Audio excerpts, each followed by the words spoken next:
Ladies and gentlemen, bienvenue dans cette nouvelle vidéo. Je suis Kevin Monsoni, coach vocal spécialisé en gospel. Aujourd'hui, j'ai le plaisir d'analyser pour vous encore un homme, deux hommes particulièrement. C'est la dernière vidéo du mois de juillet et je vais analyser Nara de Tim Godfrey en featuring avec Travis Green. Avant de commencer l'analyse, j'aimerais t'inviter le week-end du 10 et 11 août 2024 à Lyon à ma première masterclass du genre, c'est la masterclass Gospel Music Performance. En fait, dans cette masterclass, les places sont limitées à 10 personnes. C'est vraiment fait exprès pour pouvoir travailler avec énormément de qualité et pour pouvoir entrer dans les profondeurs des voix de chacun des participants. On va travailler les bases de la technique vocale, on va travailler la technique vocale avancée propre au gospel, on va travailler les techniques de soliste, les techniques de choriste, la gestion du track. Il y aura énormément de choses et les participants pourront repartir avec un programme vocal pour continuer cette progression après la masterclass. Donc si tu es intéressé, n'hésite pas à me contacter au plus vite. 10 places, c'est rien du tout, ça va partir très vite. Ok, ceci dit, on va partir sur l'analyse. Travis Green, c'est vraiment un artiste que j'aime vraiment beaucoup et qui a une voix très particulière. Et Tim Godfrey, on ne le présente pas, c'est vraiment un artiste extraordinaire. Donc on y va sur la chanson Nara.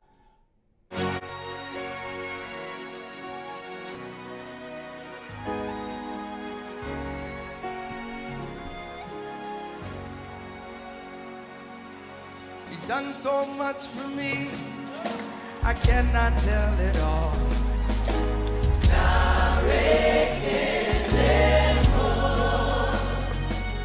If I had 10,000 tongues, it still wouldn't be enough.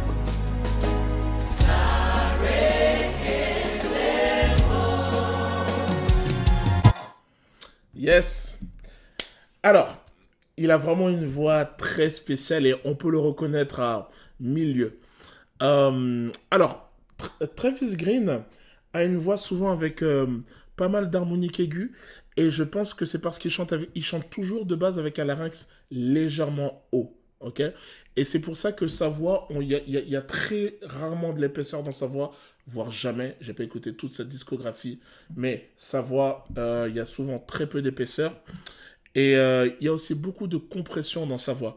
C'est-à-dire qu'au niveau des cordes vocales, il est toujours assez ferme dans la fermeture de ses cordes vocales. Donc c'est pour ça que moi, je l'ai rarement entendu chanter avec une voix soufflée. You done so much for me. J'ai rarement entendu chanter comme ça, voire jamais. Lui, ça va être plutôt You done so much for me. Vous savez le niveau de compression. Donc c'est vraiment très propre à sa voix. Et là, en tout cas, il a respecté ce qu'il fait d'habitude. Il a mis tous ces éléments-là. Et ses fins de phrase étaient très simples. Pas de vibrato. I cannot tell it all. Ok, pas du vibrato. C'est vraiment un choix qu'il a fait. Et vraiment, il simplifie le début un maximum. Il est presque même dans un langage parlé.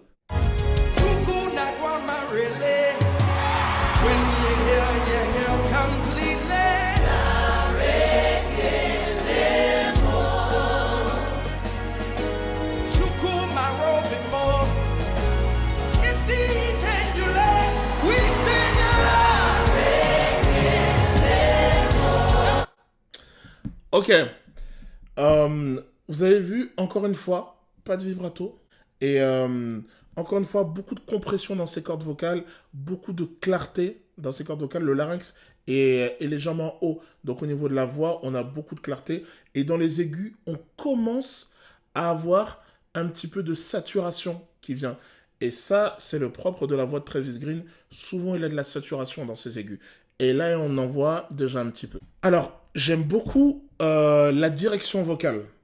On n'en parle pas souvent, mais j'aime beaucoup la direction vocale. Et la chorale a une sonorité très américaine. Déjà, dans l'arrangement qui a été fait, on est dans une sorte de call and response, comme dans la musique gospel traditionnelle. Okay, lui, il parle na na na na na na na na na na na na na.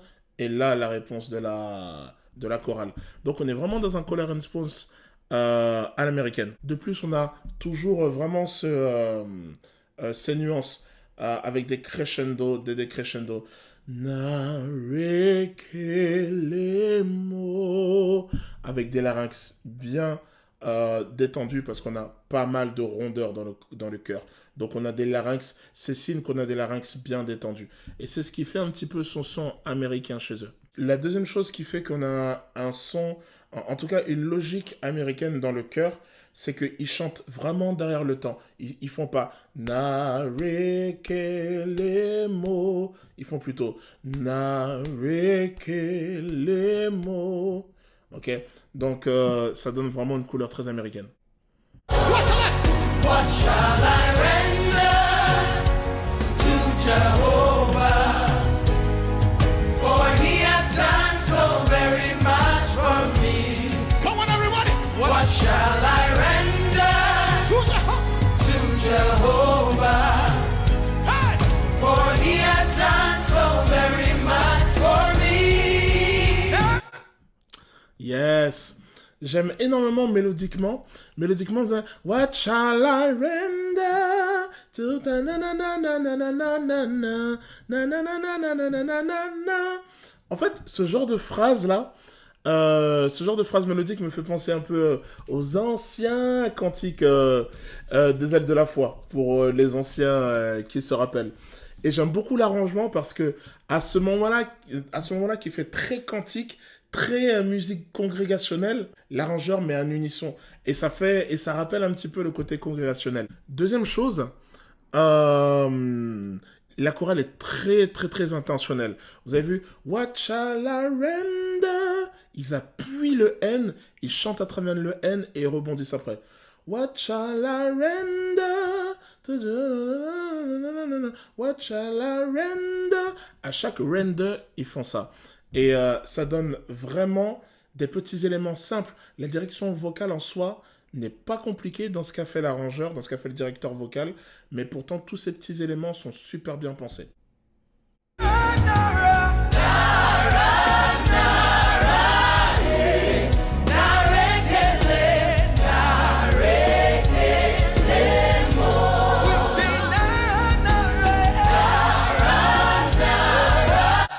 Oh, yes. Vous avez vu comment il fait alors là, il est super tard, je n'aurai pas la voix, mais comment il fait Nara, nara, eh. Vous avez vu ce type de vibrato là? C'est un vibrato qu'on retrouve souvent dans le reggae. Et c'est un vibrato un petit peu à la Wyclef Jean. Si vous écoutez Wyclef Jean a ce type de vibrato. Et en fait, Travis Green, c'est vraiment, quand son vibrato sort, c'est vraiment ce vibrato-là qui sort. Tout le temps. Vous avez vu à un moment donné, pour avoir le Nara, on est en quelle gamme? On est en Fa dièse majeur. Donc à un moment donné, il fait Nara, Nara, Nara. Il fait quelque chose comme ça. Et vous avez vu, il se courbe vers l'arrière à fond. En fait, c'est quelque chose qu'ils font très très souvent dans le gospel. Dans les notes extrêmes, ils vont s'appuyer sur les muscles dorsaux et ils vont se courber vers l'arrière. Et vous allez tous les voir faire ça, en tout cas beaucoup, de s'appuyer sur le dos pour faire sortir la note.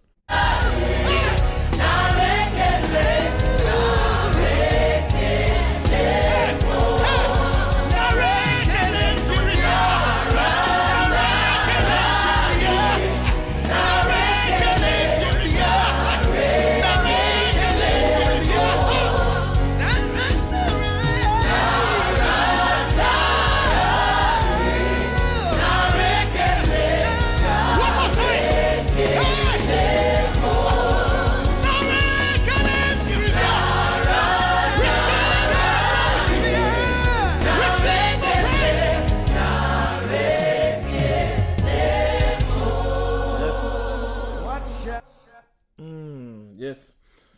Vous avez vu, Tim Godfrey rentre. En fait, là, on est vraiment dans la partie climax, la partie la plus intense. Tim Godfrey rentre direct avec beaucoup de saturation. Donc, il a laissé vraiment le gros de la musique à Travis Green et lui rentre beaucoup de saturation. En fait, il rentre vraiment dans l'énergie du moment. Vous avez vu, ils ont chanté en harmonie et après la partie harmonie, tous les deux, après la partie harmonie, Travis Green a... yes. Vous avez vu, Tim Godfrey rentre. En fait, là, on est vraiment dans la partie climax, la partie la plus intense. Tim Godfrey rentre direct avec beaucoup de saturation. Donc, il a laissé vraiment gros de la musique à Travis Green et lui rentre beaucoup de saturation. En fait, il rentre vraiment dans l'énergie du moment. Vous avez vu, ils ont chanté en harmonie et après la partie harmonie, tous les deux, après la partie harmonie, Travis Green a relancé tout seul. À un moment donné, il a une cassure. Nara, Nara. Il a vraiment une grosse cassure. Sa voix est pas sortie.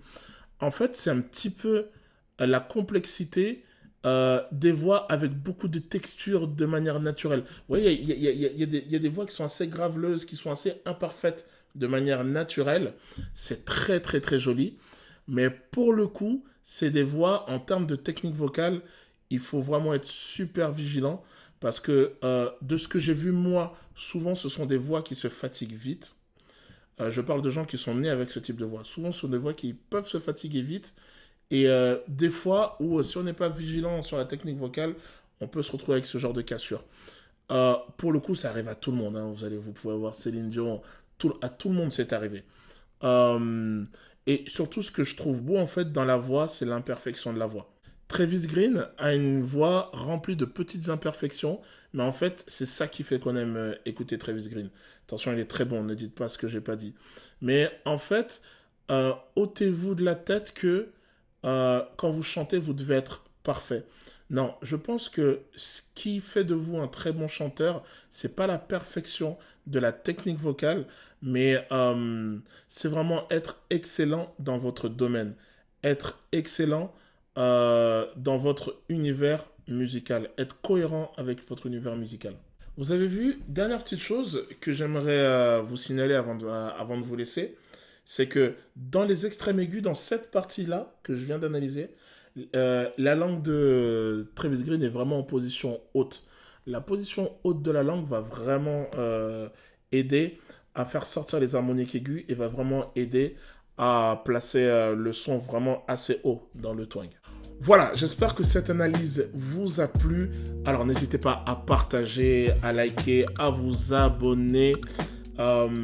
Et puis continuez à me suivre parce que j'ai des super annonces à vous faire plus tard. Ça va arriver bientôt. En tout cas, j'aimerais vraiment vous remercier de me suivre jusqu'à maintenant. C'est vraiment cool de recevoir vos messages, d'avoir votre confiance. C'est vraiment un grand plaisir. Donc, on se voit très prochainement pour une autre vidéo. Ciao, ciao.